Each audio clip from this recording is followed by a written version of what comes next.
Red Dead Redemption Online. What a loaded subject. For those who know, or don't know, or just don't care, Red Dead Online was supposed to be another GTA Online only for Red Dead, but luckily for us and unlucky for Rockstar, and that's bad news for both of us, it turns out, is that not really happen that way. Not at all. There was a few reasons for this, but I'll go into those later. For now, let's go into the game, shall we?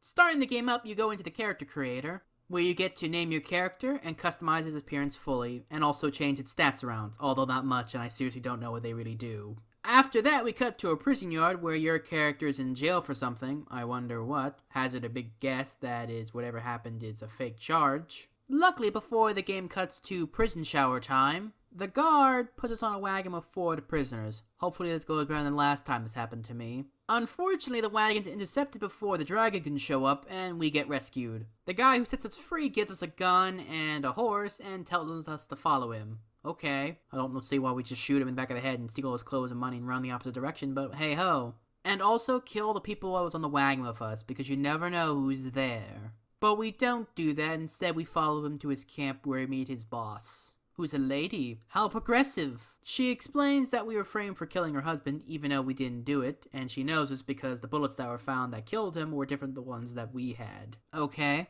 The reason why she broke us out is because she figures we want revenge also for the people who killed her husband, because they put us in jail for it. Okay, makes sense. I'm following so far. She also tells us that we can kill, maim, and arson as much as we want to find her husband's killer. Okay, and to do this, she also gives us a camp. Sweet. Anyway, that's the end of the opening. Now, how should I start about talking about Red Dead Online's handling it by Rockstar and Take-Two? I think this sums it up pretty well. Think my jaw is falling off. Oh! Was that 100% accurate? No, not really. Was it fun to make? Yes. Yes, it was. But getting back to online, going in detail about all its problems would probably take a long time. I mean, like maybe an hour or two, but I don't have, so I'm just gonna give you a round of a quick list of the major problems, or at least the ones that come to mind. So here we go! Starting out with combat, the enemies we be fighting are a bit, well, bullet spongy. I know these are the starting guns, but again, if it takes 3 shots to kill someone from the torso with a rifle, I think something's wrong here. And mind you also, these are also starting enemies. Yeah. And also, traditionally, Red Dead games kind of goes for more realistic picture guns where they have a lot more weight and power and generally takes maybe 1 or 2 shots. So, yeah.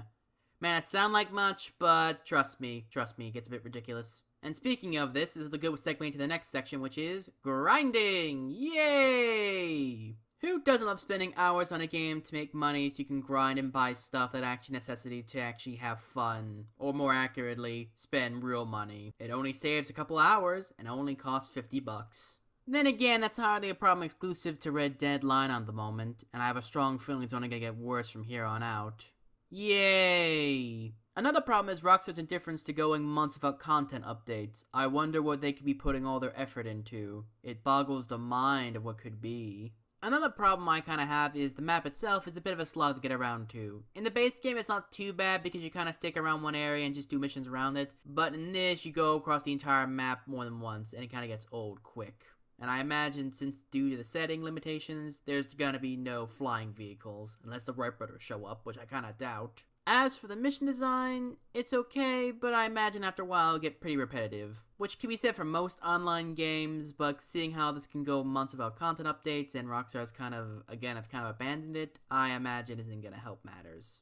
Going back to the story, it's not bad, but it's not really doing anything really that new. And I can't really give a full recommendation or review on it because it's not actually finished, and it will never be finished because again, Rockstar doesn't really care, and this did not really do as well as expected. Wrapping things up now, and I'll do one more thing of note, and this is gonna be a minor one. Shitload times. There we go, that's it.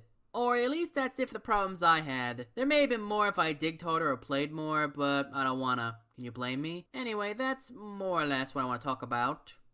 And final thoughts, overall, I think Rockstar could have done a hell of a lot better. And also worse, I guess, being kind. But what can you do? Hopefully this will show Rockstar you can't just do a copy and paste job of basically taking your brand new game and then putting the multiplayer elements from your really successful previous game, and hopefully it works.